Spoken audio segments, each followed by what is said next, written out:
everyone. I am Debbie Lee, and welcome back to Community Comms. I am so excited for today's episode. Of course, as you know, for those who are new, I am a communications strategist and community builder. And in this series, we dive into what community looks like, how it's built, the challenges and the wins across nonprofit, advocacy space, and business space. And so I'm really excited about today's guest. I'm not going to take too much time because you guys are going to want to hear from her for sure. This is Elizabeth. She is from the National Farmworker Ministry. They're director of Farmworker Advocacy. And I know, I keep promising you guys that I'm going to be doing 10 questions in 10 minutes. But when you get two people passionate about worker justice together, 10 minutes just really wasn't realistic for this one, guys. So I hope you give a little bit of extra time and grace to me today as we dive in with Elizabeth to learn more about the National Farm Worker Ministry and the farm worker community that they serve. I am not going to steal her thunder. I'm going to go ahead and let Elizabeth, can you go ahead and start us off? Just let us know, a little bit about yourself and what community you represent. Okay. All right. Well, I work with the National Farmworker Ministry, and my title there is Director of Farmworker Advocacy. Farm workers are a vulnerable population, very near and dear to my heart. And of course, they're the backbone of America. So it is an honor to be able to advocate for them, to be able to stand in solidarity with them, and share their stories across the country, or wherever they may reach, to help farm workers, get visibility. Absolutely. And it sounds like to me that it's a mission that is very, very near and dear to your hearts. What is something was there like a particular moment or an experience or something that you went through that pulled you into this work? Because I know that you've been a long time supporter. You work with the National Farm Worker Ministry now, but you've been working in farm worker advocacy for a very long time. Yeah, I've most of my career, and it's not a big career, right? But I would say that at least for the past 10 years I've been working with farm workers. And honestly, I started, I don't really think I knew what I was getting into. I My first opportunity to work with farm workers was with the Buffett McCain Institute. They were bringing together a team to bring awareness to anti-human trafficking in agriculture. And so I was contracted to visit, we visited many counties in the state of Texas where I live, to connect with farm workers and talk to them about their rights. Mostly, red flags of human trafficking. And I think, connecting with them, hearing their stories, just witnessing their living conditions, the fact that a majority of our farm workers are undocumented and they feel that they don't know their rights, or that the majority of farm workers are foreign, so they don't understand the concept of I have rights. And connecting with them, even if it was for a brief moment, listening to their stories, being a witness to their experiences, really is an eye-opener. It is something that just makes you appreciate who they are and what they contribute to our communities, and how, it's not appreciated enough. Absolutely. I think that's definitely something I've learned over the past few months myself, because I'm new as well, not new to nonprofit work, but absolutely new to the farm worker movement. And I've learned so much from you personally as well about the things that I never even thought about, the things that most farm workers face, because we think that we live in a world where everybody has, like in the United States, everybody's got rights. There's workers' rights. But there's so many caveats to that where these things don't necessarily apply or are not, people are not educated. And so hearing you talk a little bit about that, I can feel that this is a special community to you, and seeing that like these are people that matter to you. And at National Farm Worker Ministry, I know the ministry does kind of like this balancing act, right? I guess we can say, of like, okay, we're going to try and introduce this vulnerable population to communities that maybe they just like me, they didn't know that this was a thing, or that, like there were issues here. What makes the work that you're doing at National Farm Worker Ministry special to you? Not just who you're serving, but like the work that you're doing there. Well, like I mentioned before, farm workers they're not seen. They're an invisible force. Not to say that they're not a strong force. They are a very strong force, and they have been able to achieve so many victories for, to advance their own rights. However,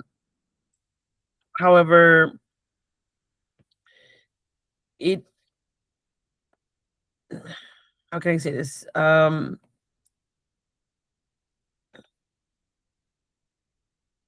It's a lot of work. It takes a lot of work. It takes a community. It takes all of us to be able to create change. And so that's why my work is so important, right? Because I get to work side by side with farm workers who are already engaging in creating change in their communities. I get to connect people of faith and conscience, people who have, strong morals and values, people who are quick to see an injustice and say, that's not right. And I want to support what's happening. And not just that, but we roll out a lot of educational material for the communities, and all that educational material is targeted to the community to help them clear up misconceptions, to help them see farm workers for who they are.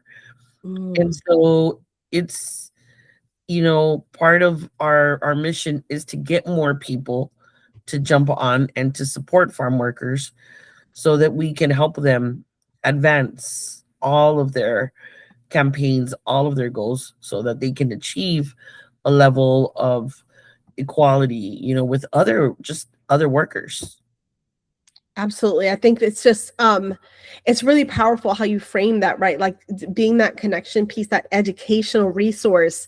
Because I think, like, just like me, until I took a dive into this work, I knew nothing about really. And it's not that I didn't care, it's that sometimes we don't know something's happening. And so we can just, like, is many people would care if they did know. And so I really appreciate that the work you're doing is shining a light on something that is not often talked about and is not brought to the forefront a lot. And like you said, it takes all of us doing that work. And so it's really, really awesome to hear how you are kind of leading that charge with the National Farm Worker Ministry right now. And I know in general, you've got a lot of historical background. For those who are watching, I bother Elizabeth all the time because she knows like the history of the farm worker movement so well. And for somebody who's come into this movement, a little over 10 years ago professionally, I'm just like blown away by how much, like, wow, and it's not just, a lot of this information does live on the National Farm Worker Ministry website, nfwm.org, but just having a conversation with Elizabeth just kind of like helps me to look at things from a different perspective. And I know that the ministry in particular, which I know you'll have that kind of background for us, when it was started, there was a goal, right? Like to fill a gap. Can you explain to us a little bit about the gap that the national, because we have like so many organizations that are doing the farm worker advocacy on the front lines as farm workers. What is the difference between those organizations and the gap they're trying to fill versus what the National Farm Worker Ministry is doing? Right. Well, that's, they when you think nonprofit, you kind of want to put everybody into the same bucket, but everybody's different. And so the National Farm Worker Ministry is a faith-based nonprofit. Originally, the National Farm Worker Ministry started off as rural and migrant ministries. Basically, their goals, their mission was to take, mass, to take the word of God, to go out into the fields, to, be with the farm workers and help them get their blessings, their holy communions, whatever assistance, the faith leaders in our community could do to farm workers. Um, Now, once we rolled into farm workers organizing for their own rights, there was a call that was made out to the community of faith and conscious to ask to join. And this is a tactic that's, it's a tactic that's used. It was used by Martin Luther King Jr. And so it was created by Fred Ross, who did, help Martin Luther King Jr. And he was very much involved with the United Farm Worker Association. And, um, so it's, when it comes to building, to creating change, like I mentioned before, you just one person alone can't do it. It takes a community. Everybody has their strengths, and so we pull from people's strengths. The ministry, National Farm Worker Ministry, that is our strength. Our board is actually our strength. We have a strong board of faith leaders, and they have our history is actually within our board. I can gloss over our history, but our board members, they've lived this history. And so when we talk about National Farm Worker Ministry, our history is of standing in solidarity with farm workers, standing with them on the front lines, and supporting them in their campaigns, helping them achieve those campaigns. And so, yes, we do have a lot of history on our website. I think that that is one of the things that makes us so special. That whenever you're looking for farm worker information, our website is has the most resources. There's not enough information documented about farm workers. There's not enough research. There's not enough data being collected. There is not enough information about farm workers, period. And there is a reason behind that.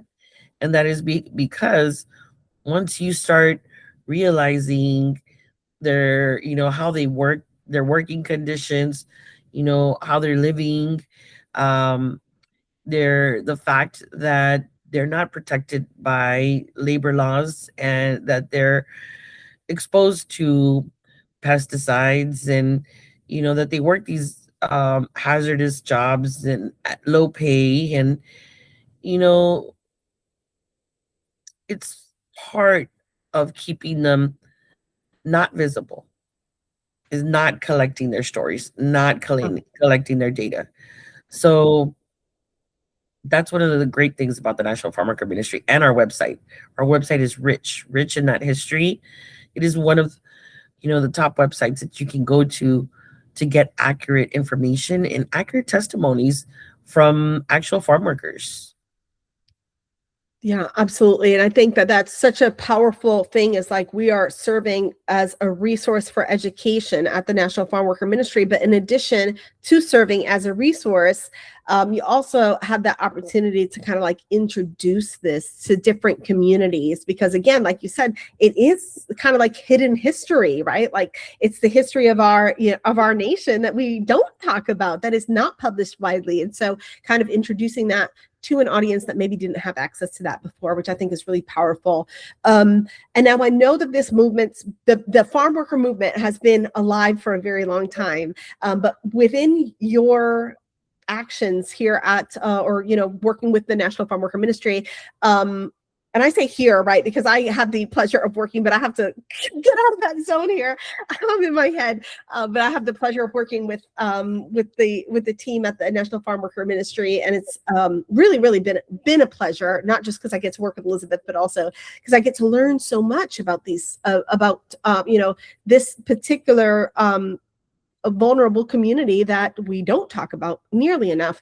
And thinking about the fact that it's not something we talk about often. Sometimes I know that you're probably having a lot of the same conversations with people over and over again, which can feel overwhelming sometimes. But what do you think is helping people to either like grow and join the mission, or open their eyes or stay engaged? What are some things that you think are helping people to see, oh, this is an area of need and I need to be connected to this? I think that education or connecting to the actual, to either farm workers or to what's happening to farm workers. I come, first of all, I want to say I live in South Texas, and in South Texas, we have a large migrant population, migrant farm workers that, are quickly, like, their numbers are decreasing, but migrant farm workers basically travel across the United States. They follow the crops, and they go work in other states, and then they come back. And so not only do we have a lot of migrant farm workers, but we are also a very moderate community, very, I don't want to say like conservative, and I don't like that those words, are so stigmatic, but we really do have a community that is very you know leans more towards conservative. I mean, I live in the state of Texas, so there's not really a way to like make that sound any different. But my point is that what I have seen is that it doesn't matter like what your political values are. When it comes to farm workers, people connect with farm workers. They understand the plight. They understand the movement. What people tend to, I think that where we get disconnected is when we stop, or when we stop seeing them as more than farm workers. You know, we have come a long way in history. There has been a lot of victories, but there's still a lot more work to be done for farm workers to actually be visible, for them to have the same rights as any other employee in the United States that has U.S. citizenship. So it's a struggle when it comes to, for example, one of the topics that is really hand in hand with farm workers is immigration. Farm workers predominantly are foreign. They are immigrants. That means that they were not born in the United States. And because I think, I want to throw out a statistic. I think about 70%, the majority actually of farm workers, out of 2.4 million farm workers in America, are foreign born. It might be more than 70%, but about half of that, they're undocumented. And so it doesn't matter if they're undocumented or if they are documented. They're still exposed to hazardous conditions. They're still working in horrible in under the lowest pay. My point is that they are immigrants, and they play a valuable, significantly valuable role in our country.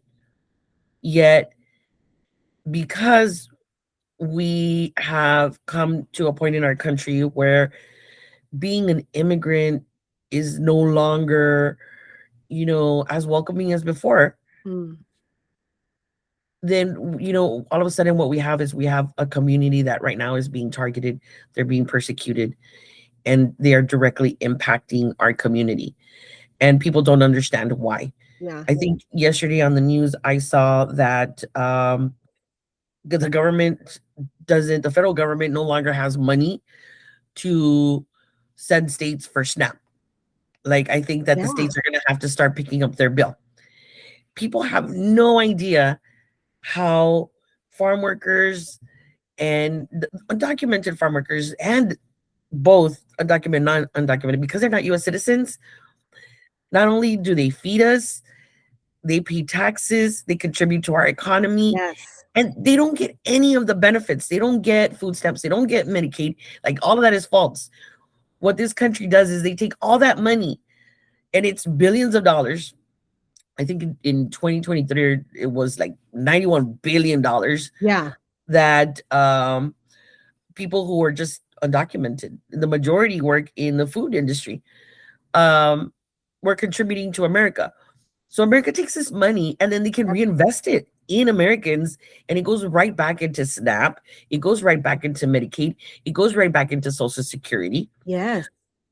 So what people don't know is that the number of farm workers that we have and the amount of like crops that they're picking is going to directly correlate with the number of funds that are going to be allocated for SNAP.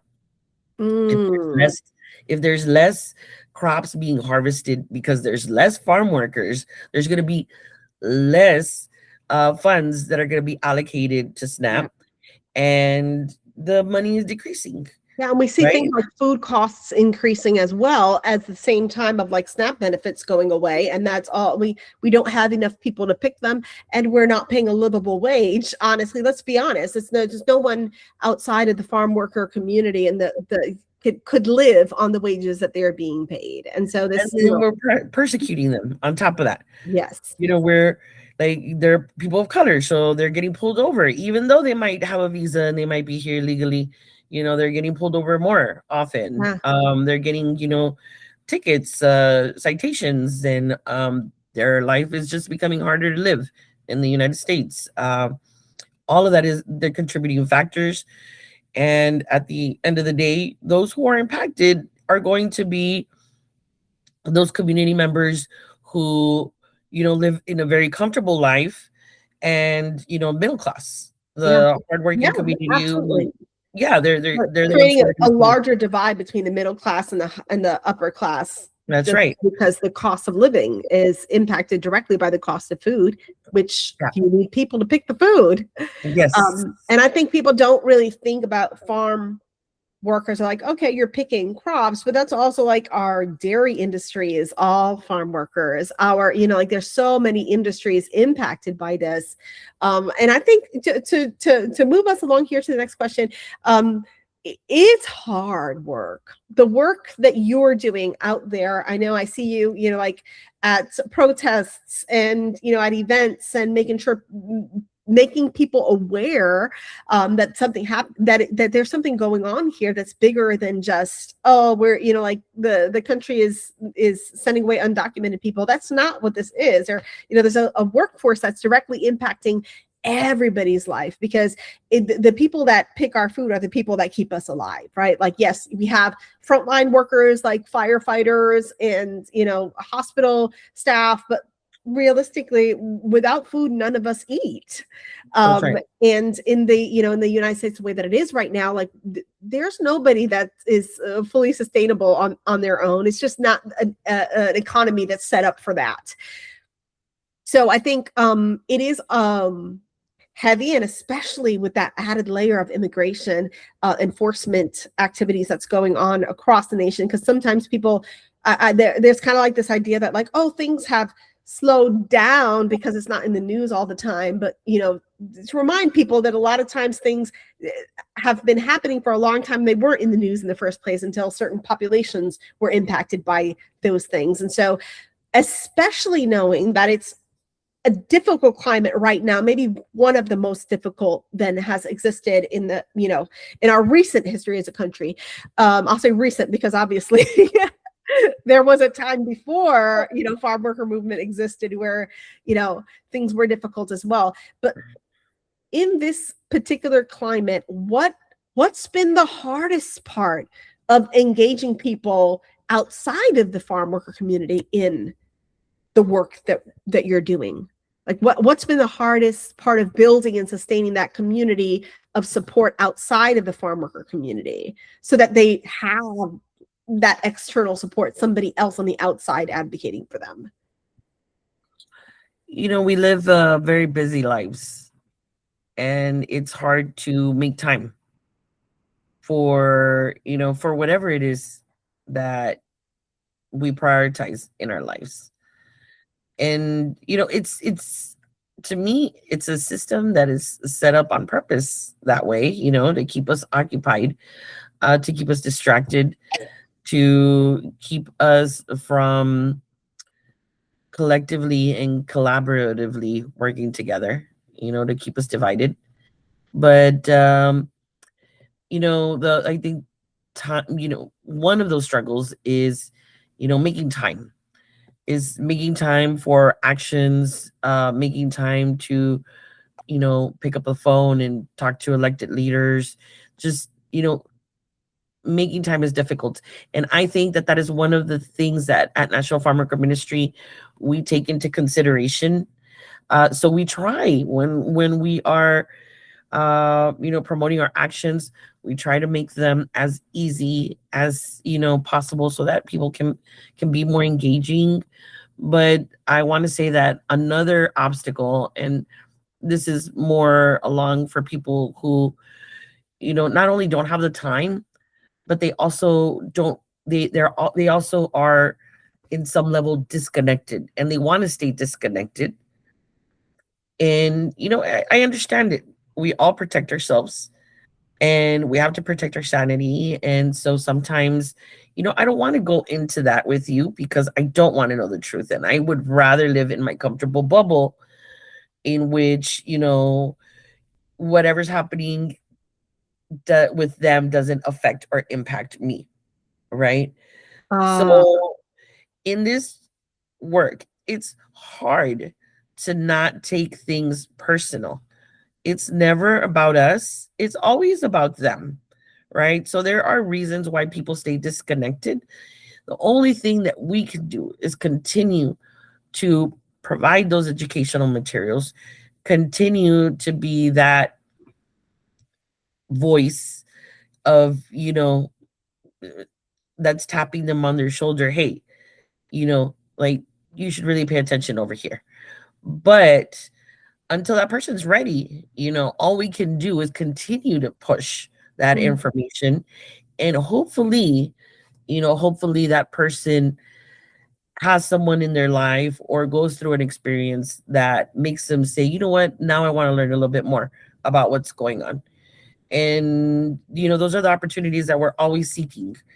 I think as every person, as an individual, we all have our communities around us, our people, our family, our friends. We influence them in ways that we don't even understand or even begin to understand. But we influence them because they love us and we love them.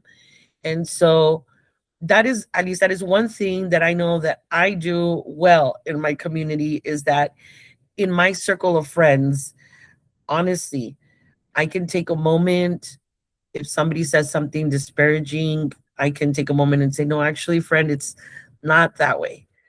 And the real thing, the real situation is that this immigrant is valuable. They contribute something to our community, which is a labor force. They're living in poverty, they're struggling to survive.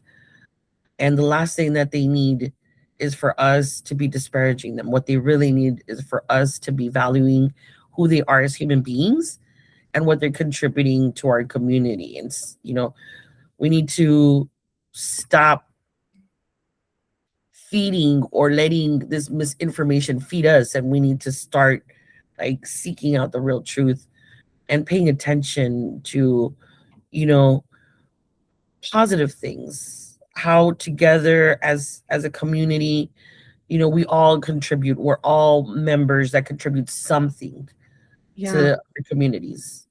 That's such a I love how you mention how you phrase that, right? Like it's so powerful.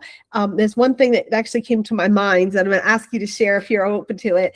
But you mentioned that like people kind of live in their bubble, and until they're ready to come out of their bubble, you can't do that. And so I think that's a hard spot, right? Because it's like how like the the fighter in me wants to go popping bubbles. You know what I mean? Like I'm like I'm just like, let's go pop all these bubbles, because everybody needs to understand that like this is something that impacts everyone, and that human beings' lives are matter, whether they're like you or not.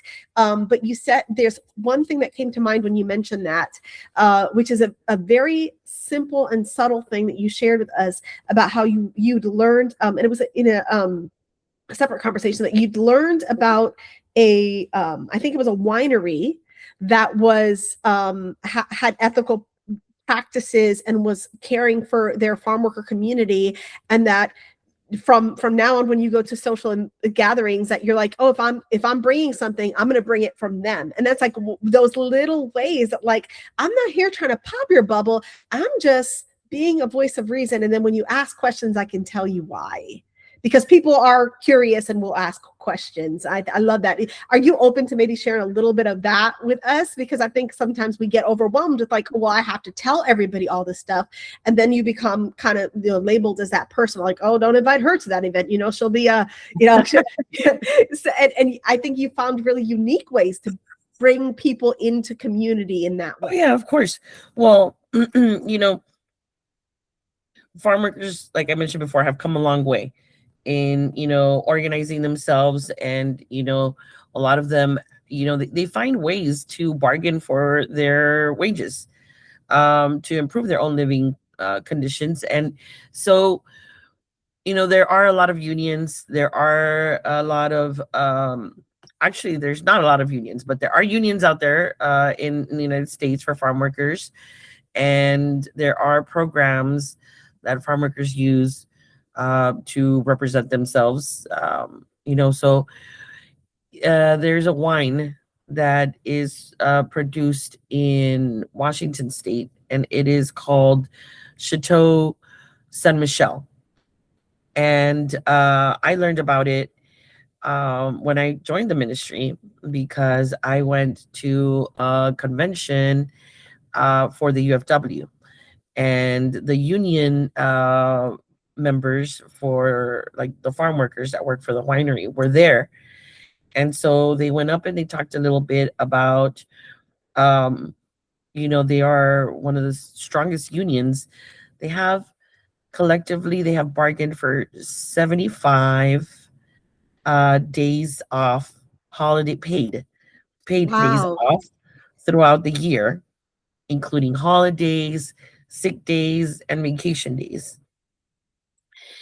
And so, the I mean, once I learned about the wine, I had to go try it, and it was Christmas. I took it to an event with other community organizers that I was invited to, and when I showed up, I was so happy because I showed up with this bottle of wine, and I was so excited to share with my friends and colleagues, like, look at what I brought. And I brought wine that is produced by farm workers who have a union contract, and my friends already knew about it. They were like, oh, Chateau Saint Michel, I love that wine, but they didn't know the history, they didn't know the background, Yeah. right? So yeah, I was able to share that with them. And it's like supporting local businesses. When your cousin or your friend, when they have a business, you're going to go and you're going to support that business. Well, same thing with farm workers.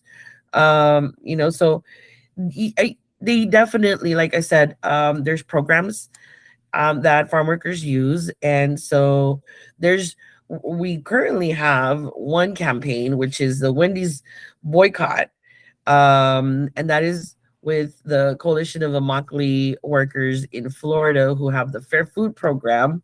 Yes. And for May Day, actually for International Workers Day, I was at a festival and I was promoting the Wendy's boycott the Fair Food Program. So I had to tell people, you know, the Fair Food Program is a program that was created by farm workers to help them, negotiate their wages, and they have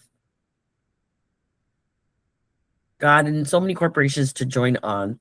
Walmart is one of them, Burger King, Taco Bell, McDonald's, all of these major corporations that have joined to become part of the Fair Food Program. But Wendy's refuses to join because they don't want to pay a penny extra for a pound of tomatoes. Wow. And so, yeah, so then we're asking people to boycott Wendy's. But I spent the whole day talking about the Fair Food Program. And then afterwards, I remember that day I came home and I was so tired. I didn't want to cook. And so what did I do? I went and I bought burgers from a fast food place that has the Fair Food label, right? You see, there's options for everybody. It's not, I've only got this one option. There's and I love that. I love how you are focused on making it accessible for everyone, because it's not saying, oh no, you should only buy from particular places and farms, but it's also saying, well, we know that you live a life, and so let's give you means to support farm workers in every way. And I really love that. You've shared some really, really valuable insight, I think, with us, not just about the farm worker community, but also about leadership and how you approach heavy topics, because it can, these things, there's a lot of stuff happening in the world today, and it can be overwhelming. And sometimes it feels better to shut everything out. And for those of us that work in the nonprofit spaces, in advocacy spaces, it can feel overwhelming when it seems like everyone around you is shutting things out. So I love these kind of like practical things of like, it doesn't have to be hard. I'm not asking you, if you're not able to stand in a picket line, I'm asking you to go somewhere other than Wendy's. I'm asking you to, like, if you're going to go to a party, buy this wine instead of that one, there are ways that we can all make an impact, and understanding that people are at different levels and not everyone is ready to do everything, but we can get there together. And you have been really successful, I think, in leading people that way. And so I'd love to hear from you. What is something maybe, because you've had this, you've been working in this space, but at National Farmworker Ministry, but in the farm worker movement for a while. You've even been featured in research papers and all that.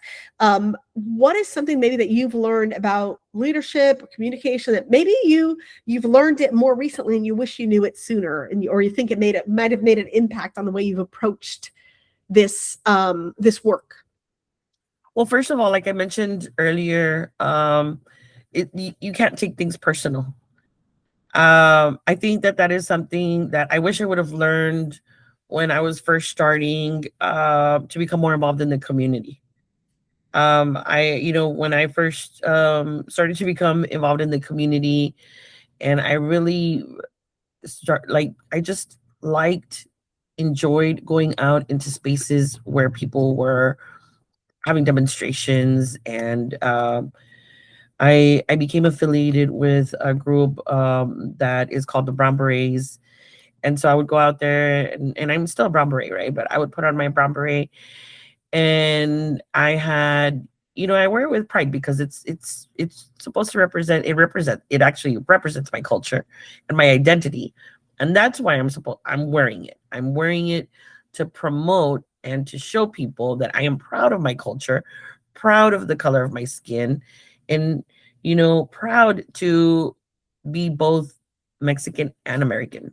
Like, those two are actually the same thing, to be Mexican and to be American. So when I first started going out there as a brown beret, I would get publicly attacked by extreme conservatives who would call me, derogatory names.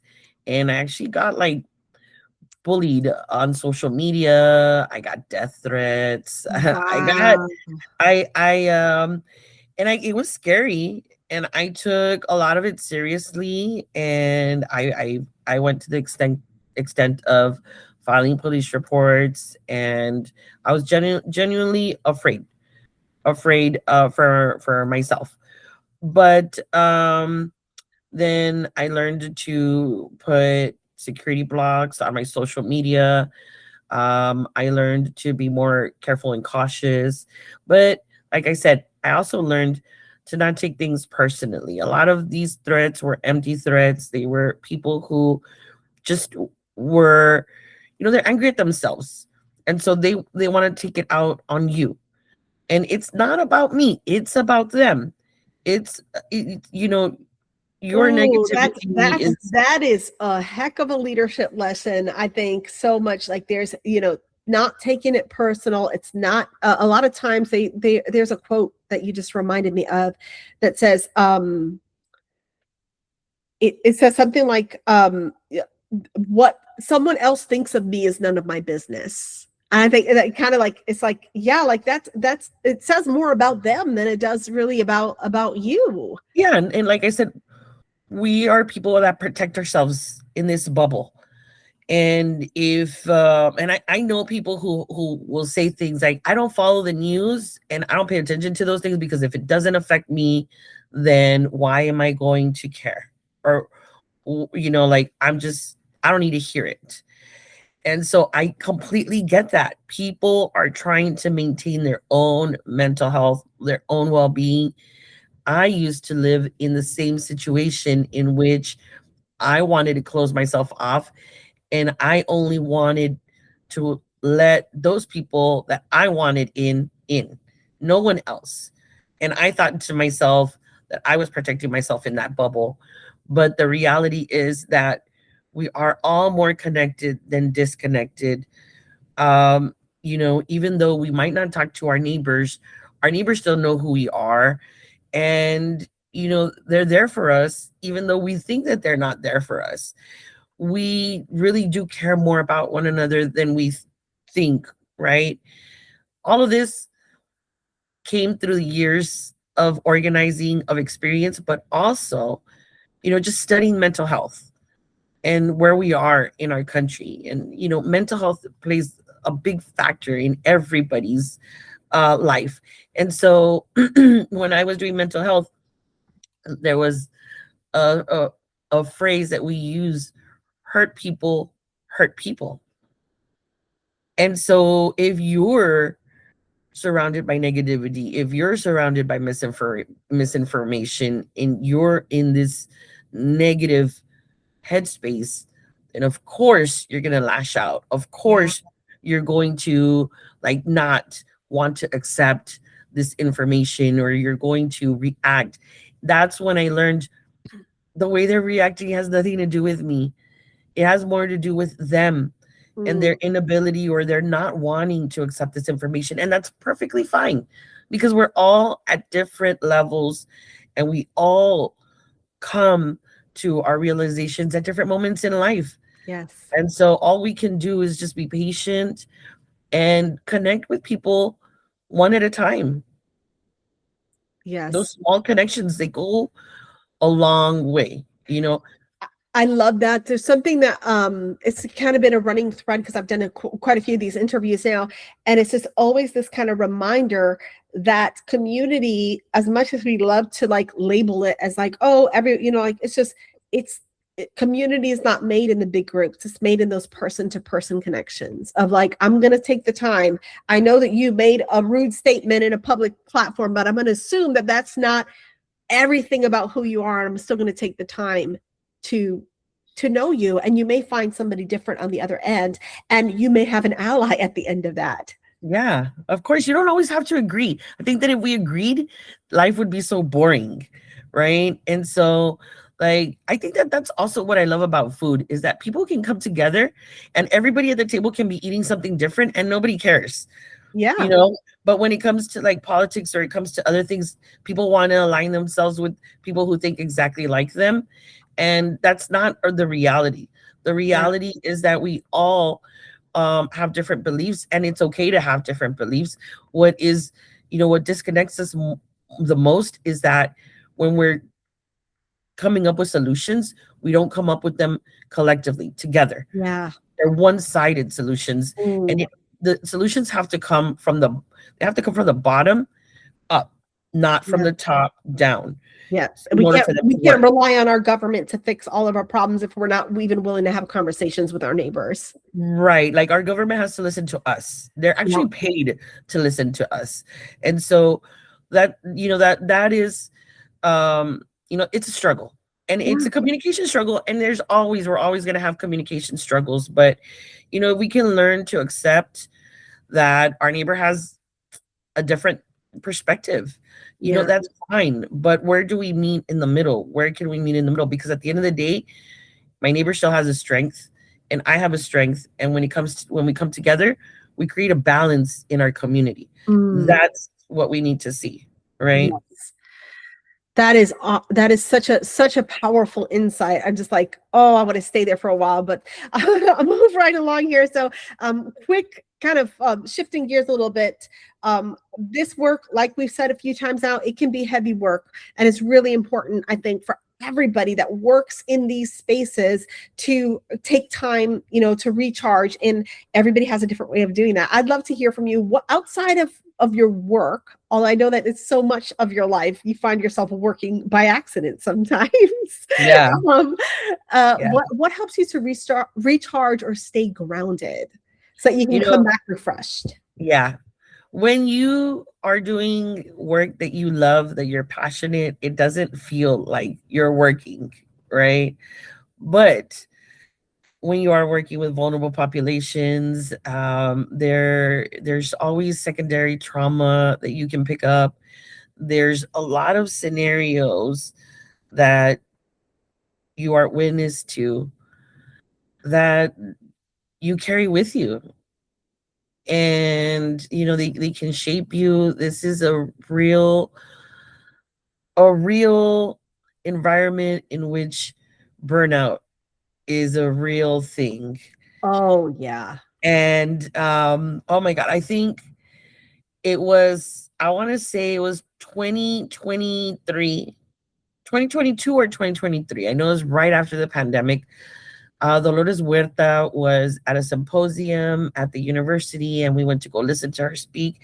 And one of my colleagues asked Dolores, "What does she do for burnout?" And she was like, uh nothing, because there's no time for you to burn out. You have to keep going. Like, and everybody was like, no, that's no. But for real, it is, burnout is a real thing. And so we have to take the time to separate ourselves, maybe detach it. We all have ways that we do that.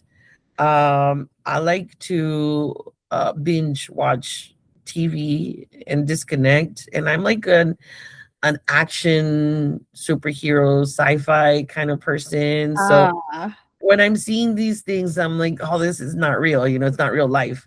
So, but I also like to do other things.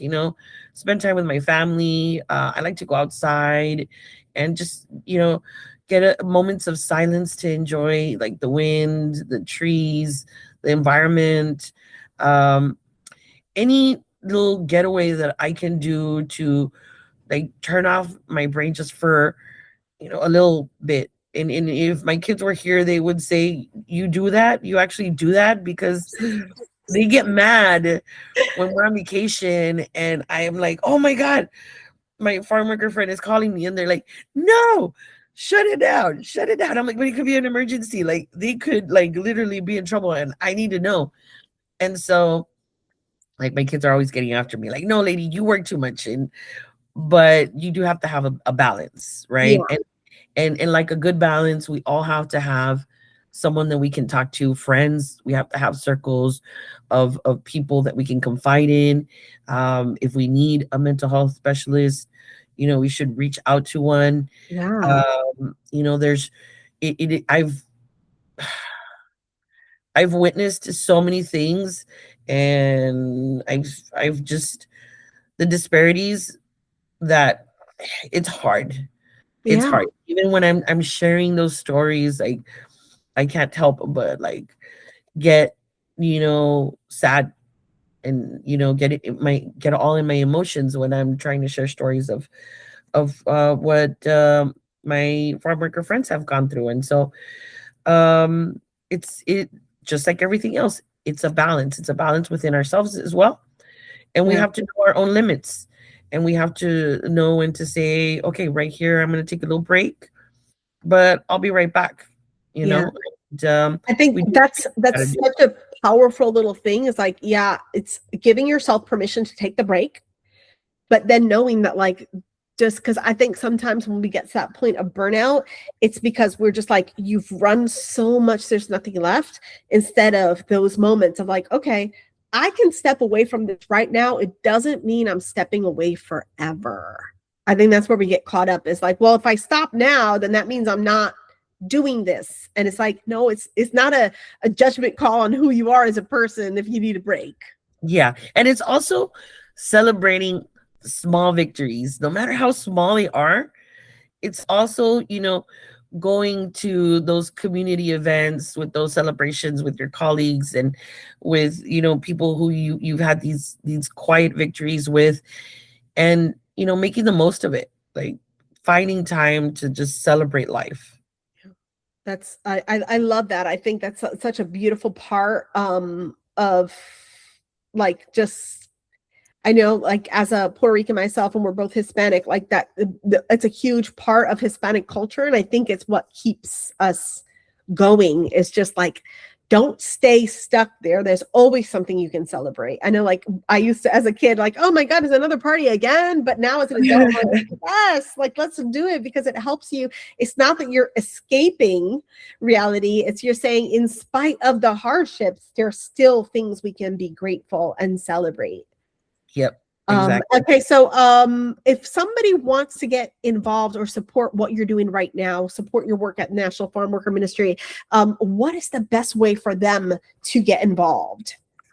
Well, the first step I would say to anybody who wants to learn more about National Farm Worker Ministry is to visit our website, nationalfarmworkerministry.org. And sign up for our e-news, so that they can get that monthly newsletter in which we update people. We put out our actions and what we're working on, what's coming, so that they can stay up to date. But our website is actually very resourceful, and people, depending on their, how much they want to get involved, they can go on there and sign up for our e-news and take quick actions every month, which will take them about a minute or two out of their days once a month. I promise that we don't spam people, but it just really depends on your level of how can I say,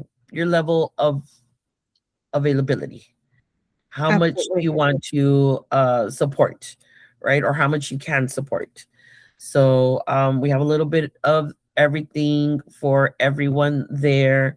If you want to be a leader of, a faith leader in your community, if you already are a faith leader in your community and you're already bringing people together, and you want to highlight farm workers, then we have an ambassador link where, we teach you, go here. You can use our short documentaries, or these are tools that you can use to host an event and to talk about farm workers, whatever it is. When it comes to farm workers, it's a lot. It's a lot, from, um, not being like protected by labor laws, to being exposed to pesticides, to, sexual violence out in the fields, to, like I said, human trafficking, which is labor exploitation, which is one Yeah. of the, agriculture industry is actually one of the top industries in which human trafficking is actually the most frequent. And so, we can't bring awareness to these things. We can't help improve these things in our country if we don't dive into them and try to learn more about them. Yeah. So even if it's, I'm sitting down and I have 30 minutes and I want to read an article, go to our website, learn a little bit more about farm workers. If you want to see a video, find us on YouTube, find our page, and or on social media. Anything like that we can do to help you learn more about farm workers. That's what our website is dedicated for.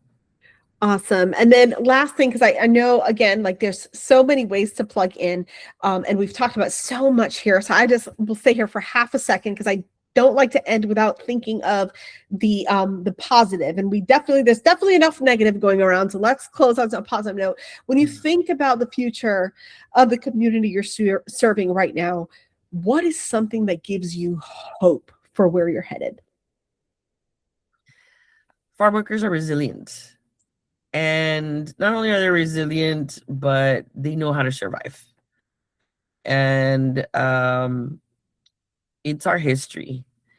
Everybody I think that everybody can look to their family and say, oh yeah, we come from an agricultural background, farmers, farm workers, farming industry, whatever it is.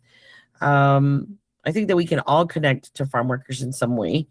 But most recently, through this past year and a half, going on 2 years, to see everything, all of our hard work being taken back by an administration that just wants to make it easier for farm workers to be more vulnerable.